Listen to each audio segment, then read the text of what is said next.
kita tidak akan pernah berdamai dengan siapapun yang tidak mau mengikuti Negara Kesatuan Republik Indonesia, Pancasila, UUD 45 dan Bhinneka Tunggal Ika. Tidak demi apapun, tidak demi jabatan, tidak demi kekuasaan, tidak demi kepingin jadi presiden atau wakil presiden.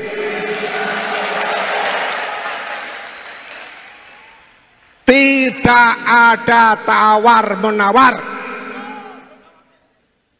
5 orang anggota Dewan Pengampu itu adalah pertama, Insinyur Haji Joko Widodo.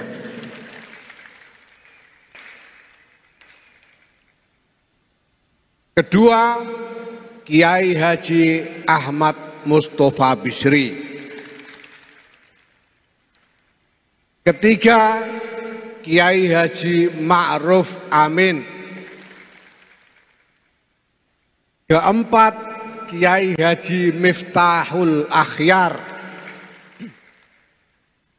Dan kelima, Nyai Hajjah Sinta Nuriyah Abdurrahman Wahid. Sekali lagi, para Dewan Pengampu ini dipilih sebagai tokoh dan sesepuh Nahdlatul Ulama. Maka kalau saya sebut tadi ada Insinyur Haji Joko Widodo dan Kiai Haji Ma'ruf Amin, itu adalah sebagai tokoh dan sesepuh Nahdlatul Ulama, terlepas dari jabatan apapun yang disandangnya. Maka sekarang telah kita tunjukkan kepada seluruh dunia bahwa Insinyur Haji Joko Widodo itu orang NU. Assalamualaikum warahmatullahi wabarakatuh.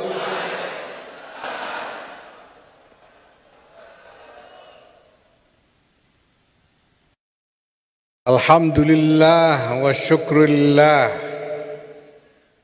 wassalatu wassalamu ala rasulillah Sayyidina wa maulana Muhammadin ibn Abdullah wa ala alihi wa sahbihi wa mawala. Amma ba'd. Yang mulia Kiai Abun Bunyamin, Rais Syuriah Pengurus Wilayah Nahdlatul Ulama Jawa Barat, beserta para kiai, para alim ulama yang hadir fi ma'azukum. Saya lihat, saya hafal sekali ini Kiai Ateng dari kota Tasikmalaya, Masya Allah.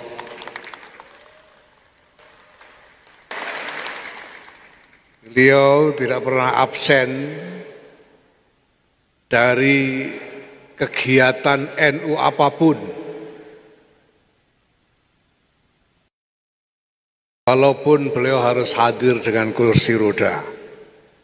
Semoga Kiai Ateng senantiasa diberi kesehatan, dipanjangkan umurnya di dalam khidmah kepada Nahdlatul Ulama. Allahumma amin. Saya hormati Ketua Satgas Nasional Gerakan Keluarga Maslahat Nahdlatul Ulama yang kebetulan adalah juga Menteri Agama Republik Indonesia, Yakut Khairul Qomas. Ini adiknya Ketua Umum PBNU.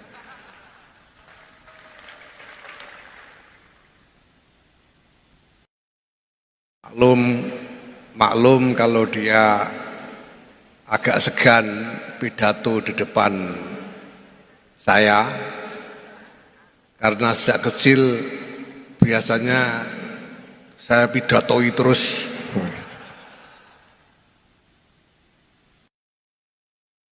Yang saya hormati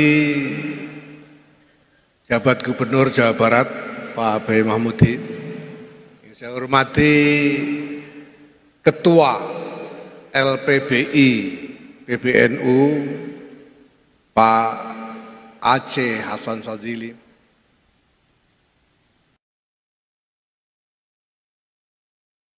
yang saya hormati Kepala Kanwil Kementerian Agama serta jajarannya, yang saya hormati Kepala Kepolisian Daerah Jawa Barat Pak Wiyagus, Pak Ahmad Wiyagus. Alhamdulillah, saya selama menjadi Ketua Umum Pengurus Besar Nahdlatul Ulama ini tidak pernah jauh-jauh dari polisi.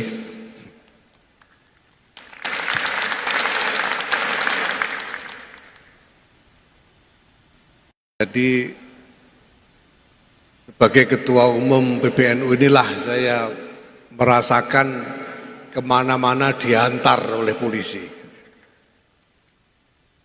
Alhamdulillah. Dan saya sudah lapor kepada Presiden Bapak Jokowi dan juga kepada Pak Kapolri Pak Sigit Listio bahwa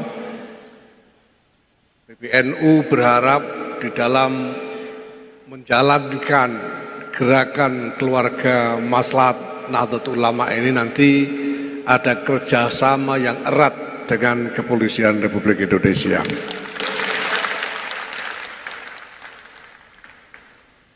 Jajaran perintah yang lain yang hadir, yang saya hormati, ini Masya Allah ini lengkap ini kelihatannya. Dari PWNU, Pak Ketua Tanfidiyah, Pak Juhadi Muhammad, dan ini tadi saya dilapori bahwa PCNU juga hadir. Saya ingin tahu ini PCNU ini mukanya seperti apa saja ini. PCNU, MWCNU,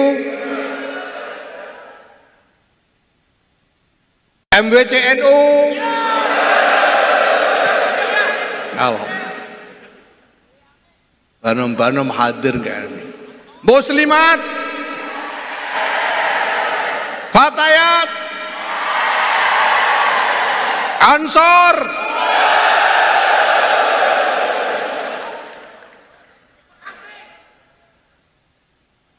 selamat datang di tahun kedua, abad kedua Nahdlatul Ulama.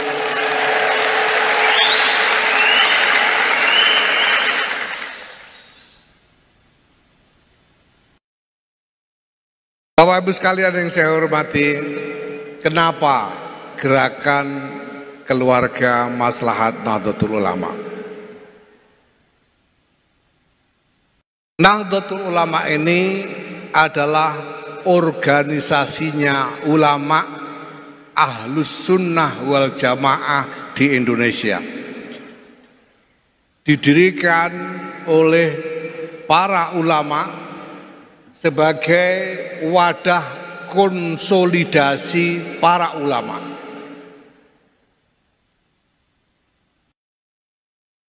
Maka Nahdlatul Ulama ini bukan sekedar kumpulan penganut mazhab saja.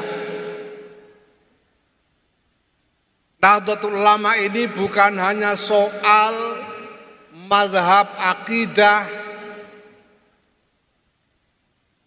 mengikuti Imam Abul Hasan Al-Asy'ari dan Imam Abu Mansur Al-Maturidi saja. Bukan hanya soal mazhab fikih, mengikuti empat mazhab saja. Bukan hanya soal mazhab tasawuf, mengikuti Imam Abu Hamid Al-Ghazali dan Imam Al-Junaid Al-Baghdadi saja. Tetapi lebih dari sekedar mazhab, landasannya jelas mazhab, yaitu mazhab Ahlus Sunnah wal Jamaah. Tapi lebih dari itu, Nahdlatul Ulama ini adalah harakah. Nahdlatul Ulama ini adalah gerakan para ulama.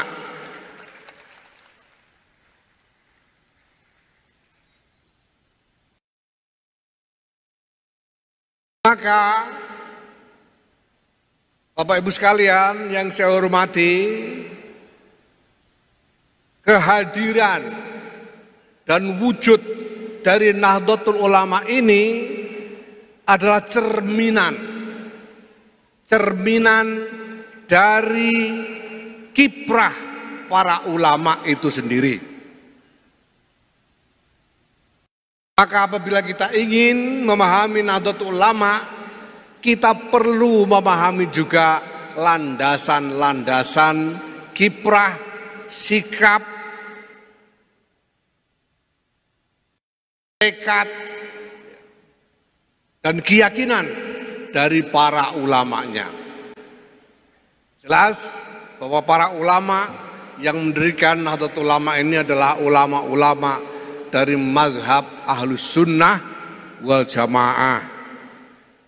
Sebagaimana yang dengan sangat tegas dinyatakan oleh Hadratus Syekh Kiai Muhammad Hasyim Asy'ari di dalam seruannya ketika beliau mengatakan, halummu ayyuhal ulama wassadatul atqiya min ahli sunnati wal jamaah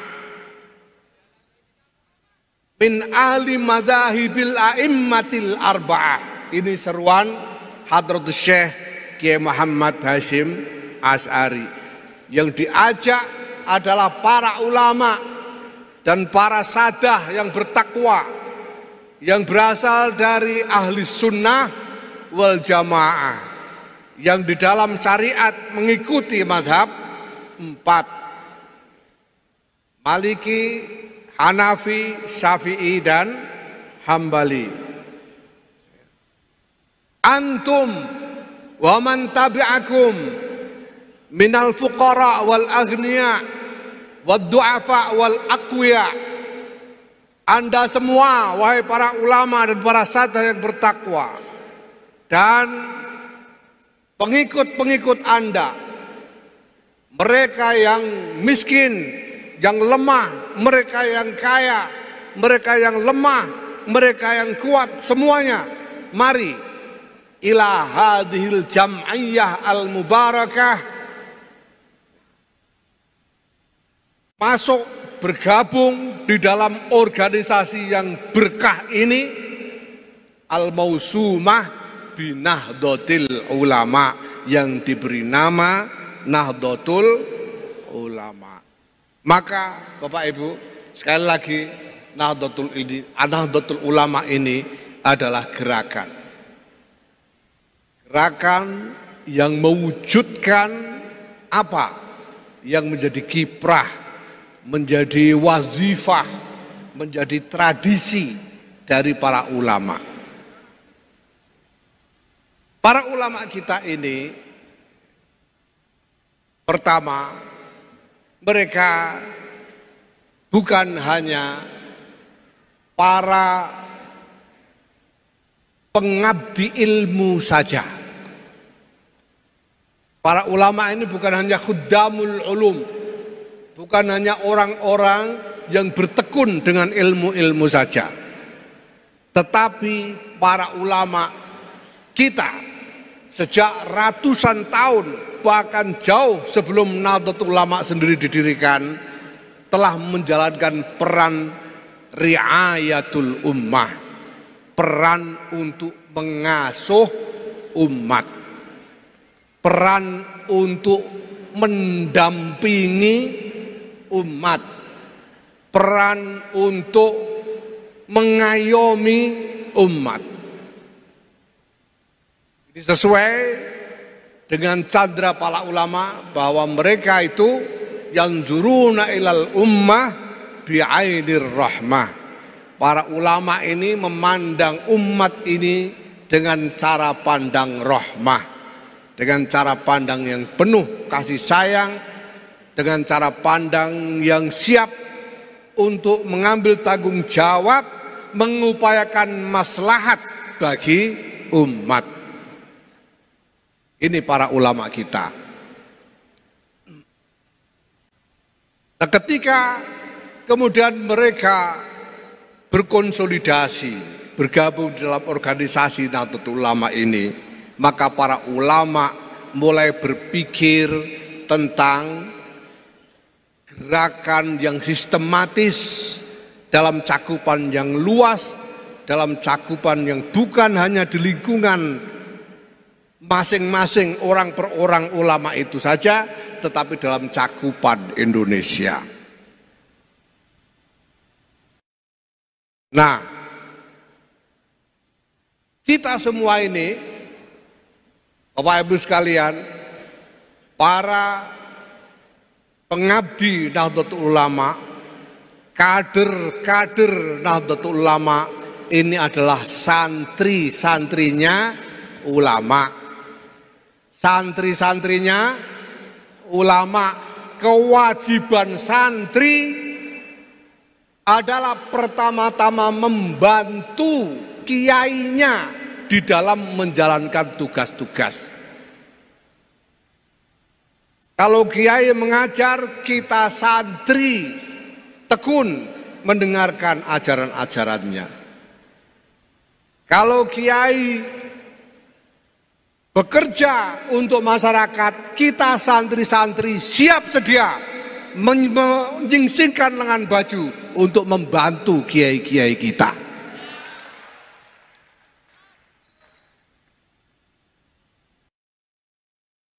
Itulah sebabnya Bapak Ibu sekalian, kita sampai pada keputusan untuk memulai gerakan keluarga maslahat Nahdlatul Ulama ini. Karena keluarga-keluarga di dalam masyarakat inilah yang selama ini menjadi keprihatinan, menjadi perhatian dari para ulama kita. Karena para ulama kita mendambakan kemaslahatan bagi umat ini. Dan kemaslahatan umat secara keseluruhan harus dimulai dari kemaslahatan keluarga. Masyarakat tidak akan maslahat kalau keluarga-keluarganya tidak maslahat. Masyarakat hanya bisa sejahtera kalau keluarga-keluarganya sejahtera. Masyarakat akan hidup dengan nilai-nilai yang baik apabila keluarga-keluarganya memegangi nilai-nilai dan akhlak yang mulia. Bapak Ibu sekalian yang saya hormati, maka gerakan keluarga maslahat Nahdlatul Ulama ini dirancang untuk melayani keluarga-keluarga.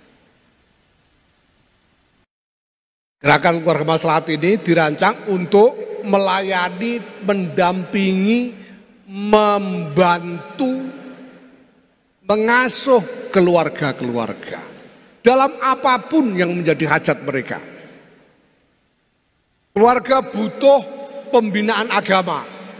Kita akan selenggarakan kegiatan-kegiatan untuk membina kehidupan keagamaan di dalam keluarga.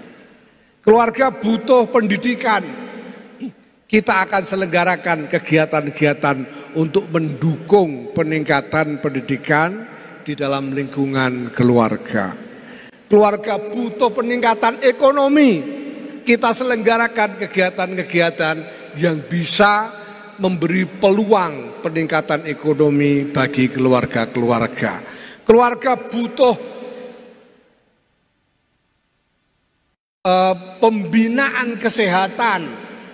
Kita selenggarakan kegiatan-kegiatan yang bisa melayani kebutuhan kesehatan bagi keluarga-keluarga. Maka semua urusan,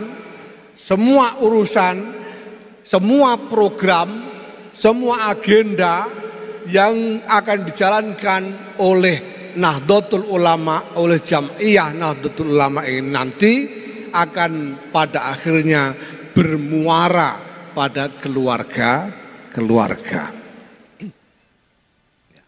Nah, sekali lagi, ini dasarnya adalah wazifah, tanggung jawab, tradisi yang diemban oleh para kiai kita, para ulama kita. Bapak, Ibu, saudara-saudara, sahabat-sahabat sekalian yang saya cintai, saya yakin bahwa Anda semua sebagai kader-kader Nahdlatul Ulama siap untuk bekerja, membantu para kiai kita, siap untuk mengikuti tuntunan dari kiai-kiai kita, siap untuk mengikuti apapun arahan dari kiai-kiai kita. Itu baru namanya kader Nahdlatul Ulama.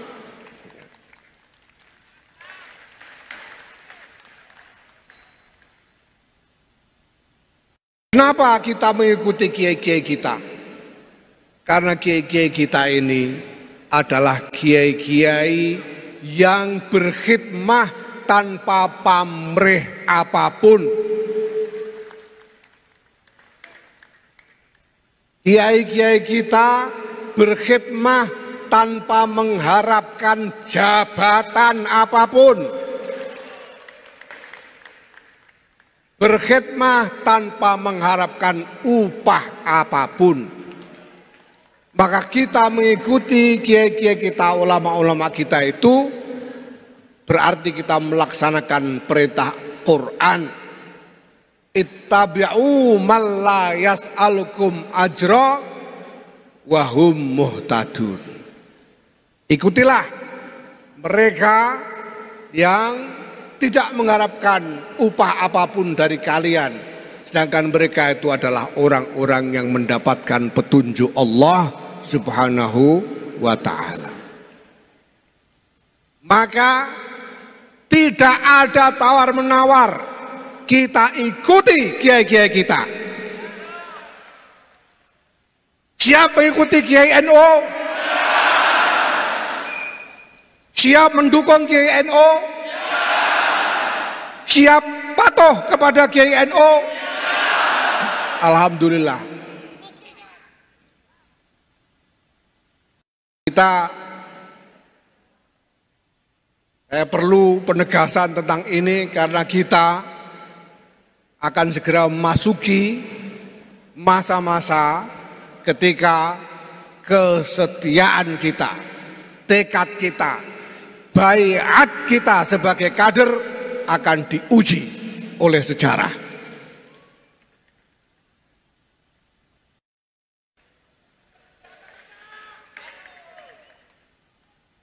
Kita tidak boleh berkhianat dari baiat yang telah kita ucapkan. Kita tidak boleh bergeser sedikit pun dari qiyadah para ulama ahli sunnah wal jamaah, yaitu ulama-ulama Nahdlatul Ulama. Karena ketika berbaiat kita telah menyatakan bayatu bil jihadi fi sabilillah li'la'i kalimatillahillati hiyal ulya biqiyadati ulama'i ahli sunnati wal jamaah. Itu baiat kita. Maka ketika ulama-ulama kita menyatakan bahwa negara kesatuan Republik Indonesia berdasarkan Pancasila dan Undang-Undang Dasar 1945 bersendikan Bhinneka Tunggal Ika ini final.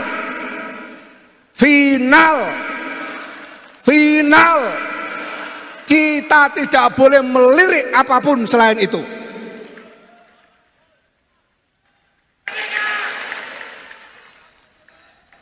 Kita tidak akan pernah berpikir untuk mencari yang lain selain itu.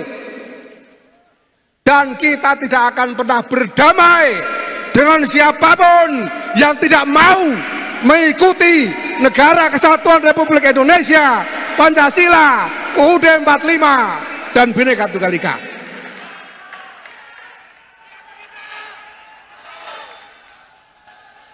Tidak demi apapun, tidak demi upah, tidak demi pembelian apapun, tidak demi jabatan, tidak demi kekuasaan, tidak demi kepingin jadi presiden atau wakil presiden.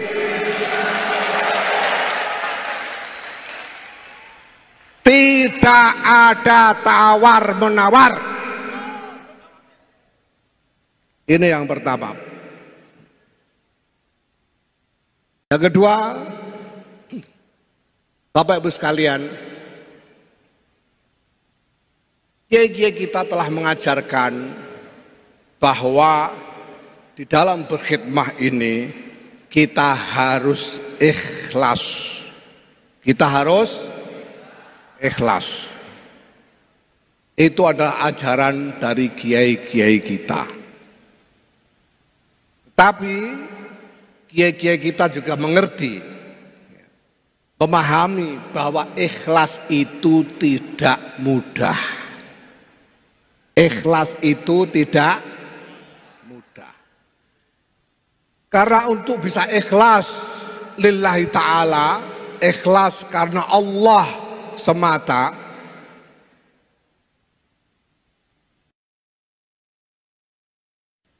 syarat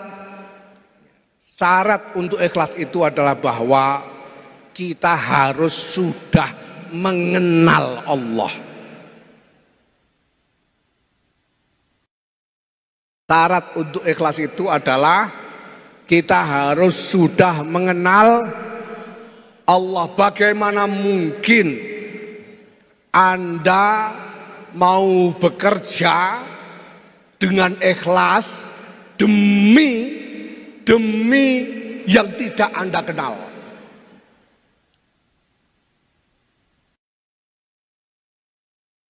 Kalau saya meminta Anda misalnya untuk bekerja demi Syekh Syauqi, Muftil Jumhuriyah di Misra, apakah Anda bisa? Tanpa bayaran, tanpa pamrih apapun? Saya yakin Anda tidak akan bisa, karena Anda tidak pernah mengenal Syekh Syauqi.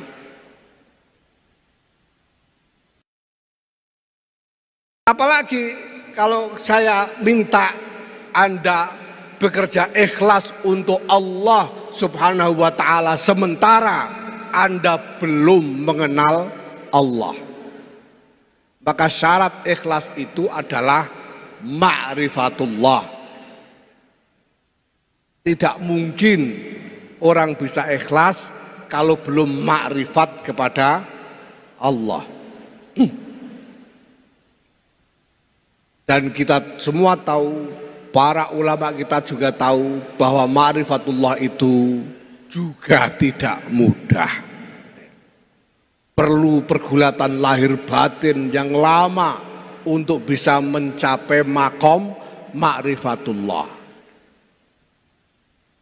Untungnya Bapak Ibu sekalian, untungnya kita juga diajarkan tentang wasilah, tentang tawassul.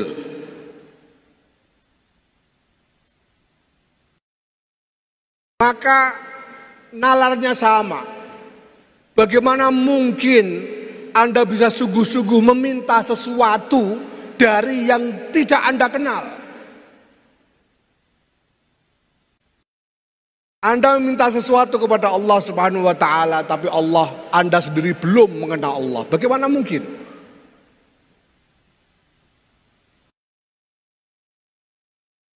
Tetapi ulama-ulama kita mengajarkan tawassul. Tawassul ini artinya kita melakukan tadarruk kepada Allah yang walaupun belum kita kenal, tapi dengan orang-orang soleh yang lebih kita kenal. Kalau kita belum kenal kepada Allah, sehingga harapan terkabulnya doa itu tidak terlalu besar, kita bisa minta tolong kepada Kiai Abun Bunyamin untuk memintakan buat kita kepada Allah. Ya. Nah, demikian juga ikhlas. Kalau ada di antara kita yang belum mencapai makom ma'rifatullah sehingga belum bisa ikhlas lillah, mari kita ikhlas untuk berkhidmah kepada kiai-kiai kita yang sudah kita kenal. Ya, keikhlasan kita berkhidmah untuk kiai kita ini mudah-mudahan menjadi wasilah ikhlas kita kepada Allah Subhanahu wa ta'ala. Nah, Bapak Ibu sekalian yang saya hormati, walaupun tadi oleh Ketua Satgas Nasional dikatakan bahwa ini baru kick off, baru peluncuran, tapi sebetulnya sudah ada beberapa program yang berjalan di Jawa Barat ini. Misalnya program penanggulangan stunting di Bandung Barat. Mana Bandung Barat? Bandung Barat hadir. Program penanggulangan stunting sudah berjalan di Bandung Barat dan akan segera diikuti 5 cabang yang lain. Sudah ada terlaksana juga program kehutanan sosial. Kemarin sudah dibagi sertifikatnya oleh Presiden Joko Widodo di GBK tanggal berapa kemarin itu. Dan sudah ada 5 kabupaten di Jawa Barat ini yang memperoleh sertifikat untuk kehutanan sosial. Dan nanti segera diikuti oleh cabang-cabang lainnya. Dan ini nanti akan segera kita mulai dengan prioritas. Ada program dari Kementerian Agama, mumpung Ketua Satgasnya Menteri Agama, yaitu program Keluarga Sakinah.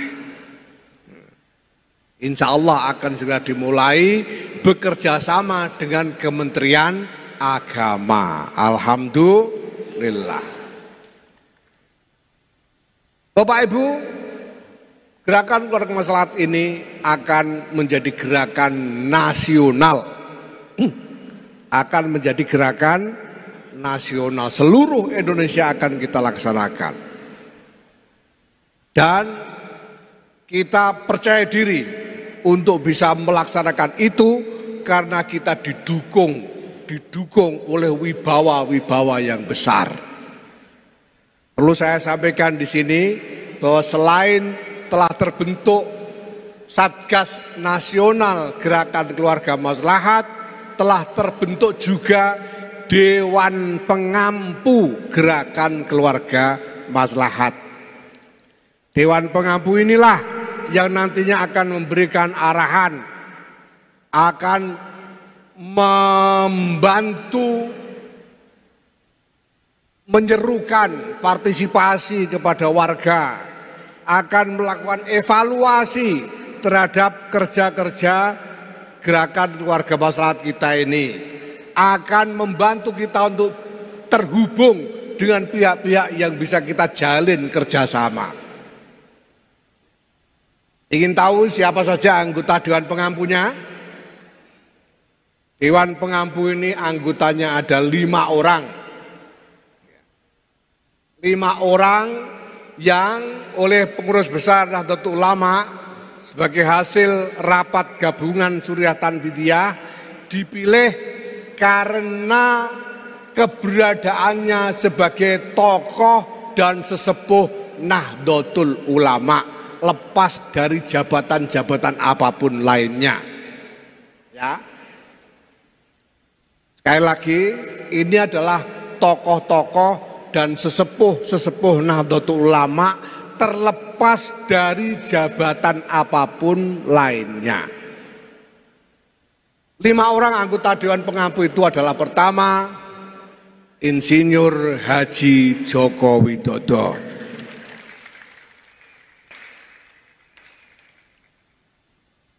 Kedua, Kiai Haji Ahmad Mustofa Bisri. Ketiga, Kiai Haji Ma'ruf Amin. Keempat, Kiai Haji Miftahul Akhyar. Dan kelima, Nyai Hajjah Sinta Nuriyah Abdurrahman Wahid. Sekali lagi, para Dewan Pengampu ini dipilih sebagai tokoh dan sesepuh Nahdlatul Ulama. Maka kalau saya sebut tadi ada Insinyur Haji Joko Widodo dan Kiai Haji Ma'ruf Amin, itu adalah sebagai tokoh dan sesepuh Nahdlatul Ulama terlepas dari jabatan apapun yang disandangnya. Maka sekarang telah kita tunjukkan kepada seluruh dunia bahwa Insinyur Haji Joko Widodo itu orang NU. Alhamdulillah. Bapak Ibu sekalian yang saya hormati, sekali lagi ini semua kita lakukan untuk secara nyata. Secara nyata memproyeksikan, mengamalkan apa yang menjadi wadifah dari para kiai kita menjadi amalan organisasi. Yang tadinya merupakan amalan-amalan pribadi dari setiap kiai masing-masing, mari kita jadikan amalan organisasi. Kalau kiai-kiai itu masing-masing pribadi-pribadi sudah biasa mengasuh umat sehari-hari.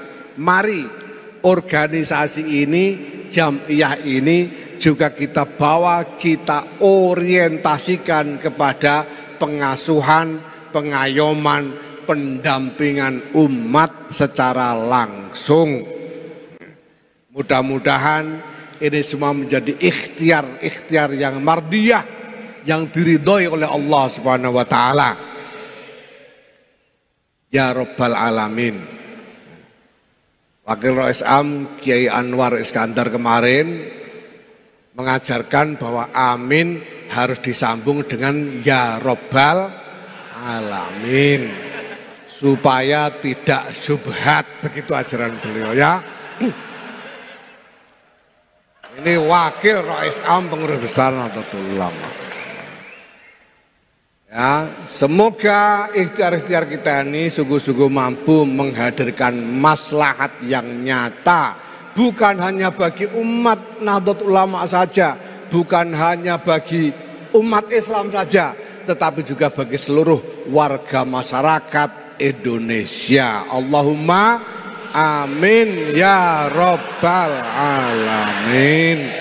Wallahul muwaffiq ila aqabit thariq. Wassalamualaikum warahmatullahi wabarakatuh. Waalaikumsalam warahmatullahi wabarakatuh.